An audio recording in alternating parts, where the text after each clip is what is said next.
work together to accomplish impossible tasks. So I was wondering what would happen if I put my 1,000 ant colony up against natural disasters. Would they actually be able to stop and survive them by working together? Well, that's exactly why I gathered up 1,000 ants. And I have the 5 coolest natural disasters planned, starting with the most iconic, an earthquake. Yup, ants, I went out and bought a realistic earthquake simulating platform that if I go and press this button, whatever on top starts to shake so much, which recreates a real earthquake.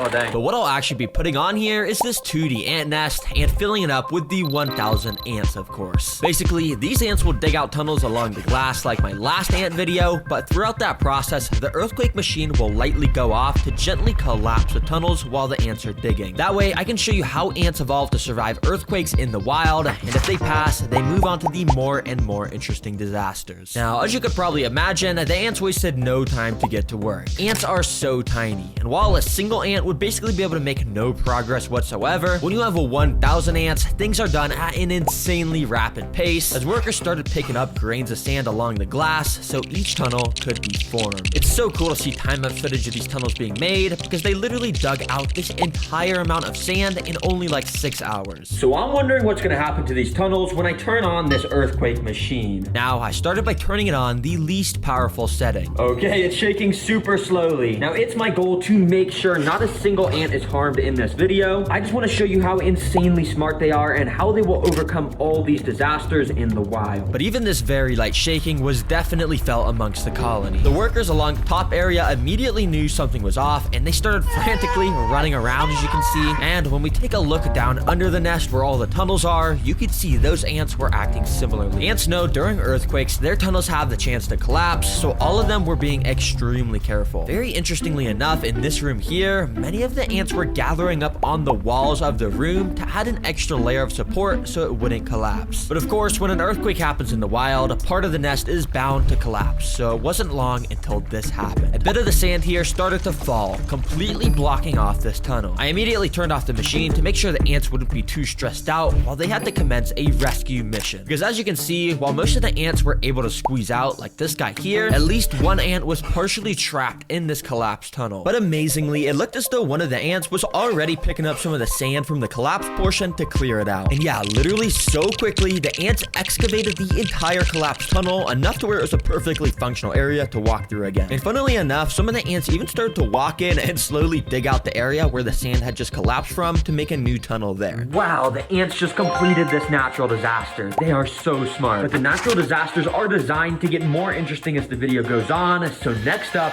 we got a sandstorm. Yes, ants, you heard that right, and this will be taking place in the separate desert enclosure. Yes, we need to have a separate tank, so that way I can make this sand blow around like crazy to replicate a real sandstorm. And along with this blow dryer, I've also got all these fans that clamp to the walls, and I can just set up to constantly blow the ants back. For the ants to be able to pass this disaster, they're gonna have to do something like grab onto each other's bodies or something to be able to push past this intense wind. And if they can make it to this canyon, climb up it, and make it to the Terra Green Leaf Bowl, then they're gonna get a ton of seeds, which is their favorite food. All right, let me just hook up this tubing like so, and the ants should start coming. Let's go. Yup, and this tubing is set up so once an ant enters the disaster, they can't get out. That way, we'll progressively get to see more and more teamwork as time goes on. Now, immediately, you could see these first ants just kind of thought this was a normal desert as they were walking through it, but quickly, I brought out my mini sandstorm fan, and I started to blow. Immediately, the ants started to feel the wind pressure pushing them back, and were suddenly not able to walk forward. Some even lost their grip and got pushed back a bit. And as more ants entered the desert, you could tell the sandstorm was keeping them all stuck to the left side of this enclosure. Yo, this little mini fan is fire for replicating a sandstorm. But no, this is where it gets interesting, because now that they know a sandstorm is brewing, how are they gonna figure out how to get to these seeds? Well, let's see. While most ants kept trying to just walk forward and getting blown back, interestingly enough, many of the ants were gathering up in this back area here near the sticks. And many of them were actually starting to climb onto the sticks. You see, the fan doesn't doesn't really blow ants back if they're walking on sticks, since there's just so much of a better grip on there. But yeah, the second they climb off and stand on the sand again, they'll get blown back, as you can see. But the ants were starting to learn that they needed to stay on the sticks. So many started to gather up and march towards the right side where all the seeds were located. In fact, this ant was making it dangerously close to the seeds using the stick method. And well, he was able to make it to the little rock canyon and almost was there to the seeds. Oh my gosh, this ant climbing right now is a beast. I am blowing this fan max speed on him and he is just stuck to this rock. And as I let my guard down for literally 1 second, this dude made a dash for the seeds, literally running straight towards it, and well, he made it in. And he looked so happy to have gotten those seeds. He was just dancing around in there. Yo,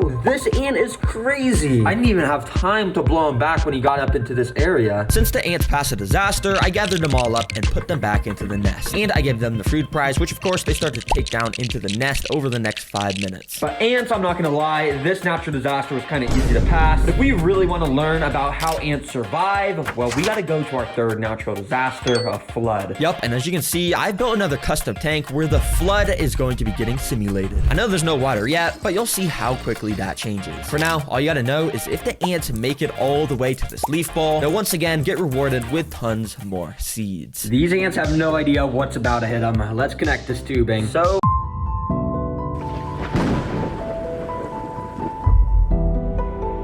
these ants have no idea what's about to hit them. Let's connect this tubing so these guys can start walking in. Quickly, the ants started to make their way in. But before the ants had any time at all to take in their surroundings, I had to activate the flood. So to make the flood happen, I gotta go down here to this little bucket, plug it in, and then out the end of this tube. Oh yeah, water. Oh shoot, water's coming out. Okay, I just gotta carefully, move that over there. Oh, okay. There we go. Similar to real life, floods will block off paths for ants while they're trying to travel, so this is exactly what that recreates. And the ants are gonna have to find a way to pass these gaps using the objects I've provided for them. As you can tell, the ants in here immediately were a little confused on what to do. Many were gathering up near the water edge, inspecting what the heck just happened. Some even fell into the water, but don't worry, any ant that falls in, I'll be rescuing and bringing back to the start so no ants get hurt. But also, many of the ants were actually sort of gathering around the objects I had placed in. And as I left my camera recording, I was extremely amazed by what I saw happen. Out of nowhere, this feather started to slightly move, and as I kept watching, it slowly started nudging around more and more. There must have been an ant underneath, and this ant was genuinely moving the feather closer and closer to the water until literally like magic, it was moved almost entirely in, and an ant crawled out right from underneath as soon as that happened. Dang, this guy must have been helping move it. Yo, these ants are absolutely insane. I don't know what ant just moved this feather into the water, but dang, I mean, let's just see what they do. It took a couple minutes, but eventually a couple more of the workers started to step onto the feather and started to walk across it to, of course, make it to our second platform. Now, unfortunately, the ants got to do the same exact thing here. Sorry, guys, I know you already did it once, but to my surprise, the ants literally wasted no time to start gathering around these feathers and directly in the area under them. And while it took a couple hours, eventually my camera caught this same exact thing happening. The feather slowly inched towards the water until, well, it had made a bridge across almost. Let's go, ants. Now, I did help them a little bit by just moving the feather up onto this platform, but for the most part, they actually were moving those. And yep, it didn't take long till our first worker stepped onto the final platform and climbed up into the leaf dish to claim their seeds. All right, well done, little ant, and here is your guys' reward. Well, guys, if you want even better food, you're gonna have to complete this next natural disaster, which is a blizzard. And guys, this is gonna be happening in your nest. Be prepared. Yup, this blizzard will be taking place inside of the ant nest, so we could study how ants handle the cold in the wild. Now, obviously, I can't just go and dump a ton of snow on them. That would totally just freeze them all. Instead, I've actually got some ice cubes, which I'm gonna go and just plop on this